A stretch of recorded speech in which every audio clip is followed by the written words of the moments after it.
فكرة إن أنت تدلّع اسم دي فكرة مصرية قديمة.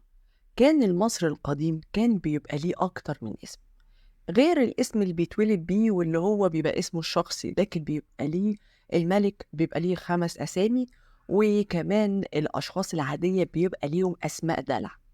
وإحنا عرفنا الكلام ده إزاي؟ من خلال الآثار، لإن الآثار بتوضّح لينا أسامي الدلع دي. كان على صفحة الأثر الكبير، الأثر الشاطر جدًا، الأستاذ عمر صلاح، جاب بقى الاسم الدلع من على الأثر ذات نفسه، ودي معلومة مهمة جدًا ليّا، فأنا حبيت أشاركها معاكم، وفي نفس الوقت أشكر الأستاذ عمر صلاح على المعلومة دي. في عصر الأسرة الخامسة كان في وزير اسمه كاظم في عصر الأسرة السادسة، وهو حاليا مدفون جنب هرم الملك تيتي في سقارة. المقبرة بتاعته مكتوب عليها كل التفاصيل الخاصة بشغله، من ضمنها اسم الدلع بتاعه، وهو اسم ميمي.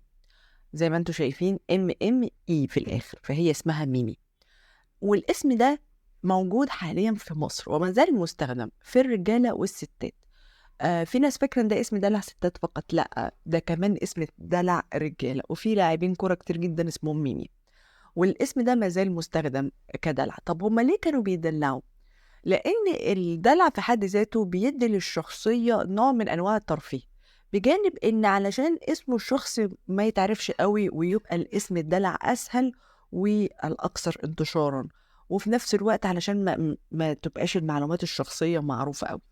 الدلع ده لقيناه في أكتر من عصر وأكتر من شخصية، يعني مثلًا الملك رمسيس التاني على ما أعتقد كان اسمه سيسو، ولغاية وقتنا هذا ما بنناديش أبدًا الاسم الشخص لوحده، لأ، لازم يبقى ليه دلع. الدلع بيكون بعيد خالص عن الاسم، يعني مثلًا عندنا مصطفى دلعه درش، وعندنا أحمد دلعه حمادة، وعندنا عبد الله دلعه بودي، وهكذا. فنفس الفكرة كانت قديمًا وما زالت موجودة لغاية وقتنا هذا، نتوارثها من جيل لجيل.